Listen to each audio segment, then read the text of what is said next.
కేటీఆర్ లాగా మరి దొంగతనంగా చెప్పకుండా ఢిల్లీకి పోయే పద్ధతి రేవంత్ రెడ్డి గారికి తెలియదు. ఈరోజు తెలంగాణ ముఖ్యమంత్రి హోదాలో పోతున్న పనులందరికీ తెలిసినాయి.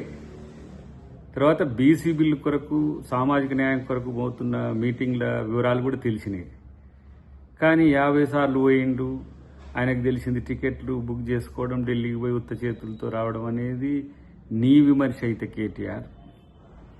ఢిల్లీకి పోయి ఏం చేసిండో ఒకసారి తెలంగాణ మోడల్ని అలా దేశం మోడల్కి ఎట్లా చేసిండో ఒకసారి చూసుకో.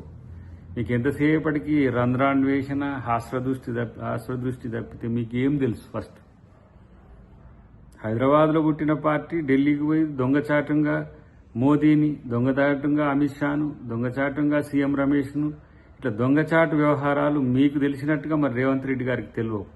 ఏదైనా బాజాప్తా ఇవాళ అందరికీ తెలిసే 50 సార్లు కాదు, 100 సార్లు కాదు, 500 సార్లు అయితే పోతారు. తెలంగాణ ప్రజల కొరకు, తెలంగాణ సమాజం కొరకు, తెలంగాణ ప్రభుత్వ ప్రతినిధిగా ముఖ్యమంత్రి చేసే అభివృద్ధి కార్యక్రమాలను సాధించుకోవడానికి కూడా ఇలా ఢిల్లీకి పోతాడు, కేంద్రాన్ని నిలదీస్తాడు. మిమ్మల్ని ఏ విధంగా మెడలు వంచి ఇలా మిమ్మల్ని రాజకీయ పతనం చేసిండ్రో అట్లనే తెలంగాణ అభివృద్ధి కొరకు అదే మొక్కవోని దీక్షతో రేవంత్ రెడ్డి గారి చిత్తశుద్ధితో ఉందనేది తెలంగాణ ప్రజలకు అందరికీ తెలుసు. ఇలా భారతదేశంలో ఉన్న ముఖ్యమంత్రులకు అంతా కూడా తెలుసు. మీకు తెలియకపోవడం దురదృష్టకరం. మీకు తెలియకపోవడం అనేది మీ అజ్ఞానం. రామచంద్రరావు గారు చేస్తున్న స్టేట్మెంట్స్ చూస్తే తన అజ్ఞానాన్ని ఆయనే చెప్పుకుంటున్నట్టుగా కనబడుతున్నది. ఇలా మీది 5 మంది బీసీలను చేసిన చరిత్ర మీది అంటుండ్రు కదా.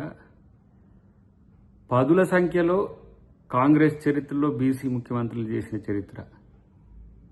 ఇలా మీరేమో బీసీలు పార్టీ అధ్యక్షులుగా ఉంటేనే వాళ్ళని మార్చి మీరు వచ్చిన చరిత్ర మీది. ఇవాళ ఇక్కడ బీజేపీ బీసీల గురించి మాట్లాడే నైతిక హక్కు కోల్పోతుందని ఇలా మాట్లాడడం తప్పితే మరొకటి లేదు. ఇలా మా పార్టీ అధ్యక్షుడు ఎవరు? ఒక బీసీని చేసుకోగలిగినాం, మంత్రివర్గంలో స్థానం ఇచ్చినాం, కార్పొరేషన్ పదవుల్లో ఇచ్చినాం. రేపు 42% రిజర్వేషన్లను కూడా మేము ఇవ్వబోతున్నాం. ఆ ఇస్తే క్రెడిబిలిటీ బీసీలంతా కాంగ్రెస్ వైపు ఉంటారనే ఒక ఆలోచనతోని మీరు చేస్తున్న దుష్ప్రచారాన్ని, దానికి మతం రంగు పులిమి, దానికి కులం రంగు పులిమి, ఏదో ఒక తీరుగా గతంలో మండల్కు కమండల్ మూవ్మెంట్ అని తీసుకొచ్చి ఏ విధంగా బీసీల నోట్ల మట్టి కొట్టినరో ఇలా తెలంగాణలో తెచ్చిన రిజర్వేషన్లను కూడా అదే విధంగా మట్టి కొట్టాలని చూస్తున్న బీజేపీకి బీసీలు బుద్ధి చెప్తారు.